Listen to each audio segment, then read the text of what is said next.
So somebody asked me if I told my parents that I was a Satanist and how I went about doing that. And well, I did tell my parents I was a Satanist, but I didn't sit down, at Christmas dinner or something and start hailing Satan or something like that. No, I just basically I just never hit it.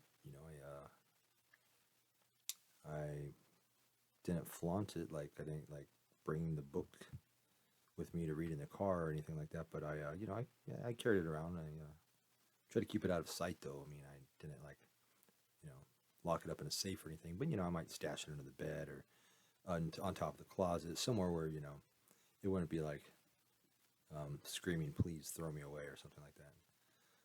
But they did throw them away. I kept them on my bookshelf. By the time I was in high school, I started to get a little bit more bold, or just stopped giving a fuck. I guess I don't know how you want to look at it, but yeah, I just started keeping my books. I had like Satanic Bible, Satanic Rituals. I'm trying to think back then which one. Satanic Witch. Yeah, that was before the Devil's Notebook and before Satan Speaks. Yeah, and then I had a couple of like books on about Crowley, a couple of this and that. And yeah, once in a while, I'd say about 2 or 3 times a year, they would just disappear. I'd be like, "Mom, what the fuck? I just stole those." You're 14, 15, you don't have any money, right? But that's how we got the books, primarily. If you didn't have any money.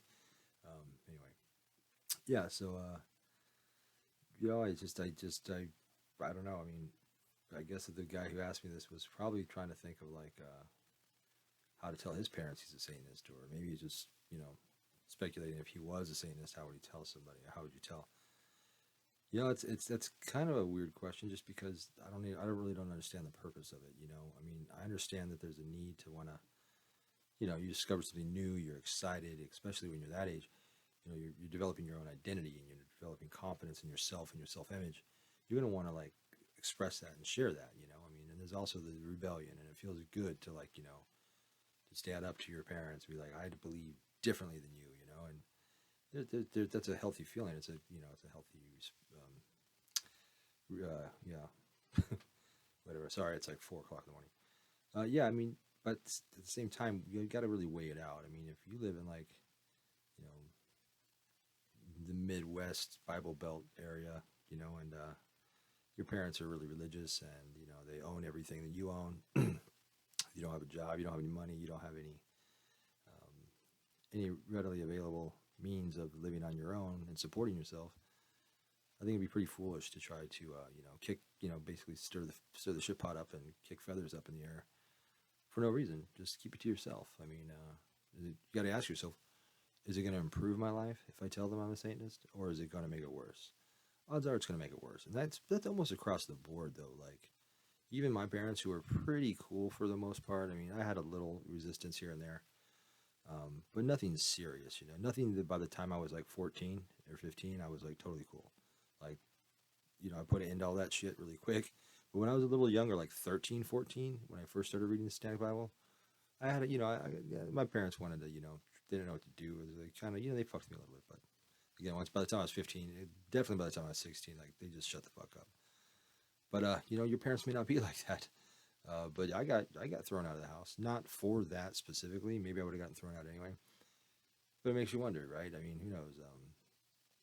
I mean, I ran away at 13. I got kicked out when I was 16, and I lived on my own up until then, for a long time, from 16 on. But, can you do that? I mean, I was fortunate that, I had a plan and I was resourceful. By the time I was 16, I already had a job. I had a girlfriend. So, kicking me out was a blessing in disguise. I'm like, fuck you. I just moved in with my girlfriend, which is what I wanted to do anyway.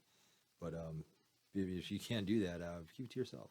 It's kind of like if you're gay. I mean, I know there's a big difference, but if you're gay and you want to tell your parents that you're gay, it's like, why? I mean, do you want your dad to fucking hate you? Is he like some homophobic fuck, that's gonna fucking give you a hard time and call you a faggot every time he walks by you? If he is, you may want to just wait until you don't have to listen to that shit. So the answer is, there is no right or wrong answer. Do what you're gonna do. I mean, I personally wouldn't advise it. I don't think that it's that necessary. I mean, if you really have the strong desire, go for it, but be aware that maybe you want to get on your own 2 feet, get stable before you start, pulling nails on the chalkboard with these people, just because it sucks when you're at somebody else's mercy, and it sucks that when you're at somebody else's mercy and under their thumb because of some superstitious nonsense bullshit. But hey, you know what? It's it's reality, and people like that, their whole faith is based on irrational fears. Okay, so do you think that they're going to act any differently? They're going to act exactly and accordingly to their faith, irrational and unpredictable. And you might as well just throw a knife up in the air or scissors and just stand there and watch it. But good luck to you if you decide, and if if you do, it kind of reminds me. I remember once, God, this is a long time ago, maybe 2000. I just started sin. So it was like maybe 2011, maybe 12. And I remember this young guy. He was like, "Hey man, it's like, can you like talk to my mom for me?" I'm like, "Why?" He's like, can you like explain Satanism to her so she doesn't freak out, and she doesn't get it? And I'm like, "You want me to talk to your mother and tell her about Satanism?" Like, "Yeah, I think you'd be perfect. Like, she'll listen to you, man. She watched your videos. She thought you were cute." It's like, okay, well, that's fine, but I don't think she's going to.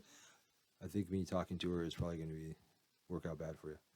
I never ended up talking to her, but yeah, I mean, I don't know. That's funny. Yeah, I guess that's it.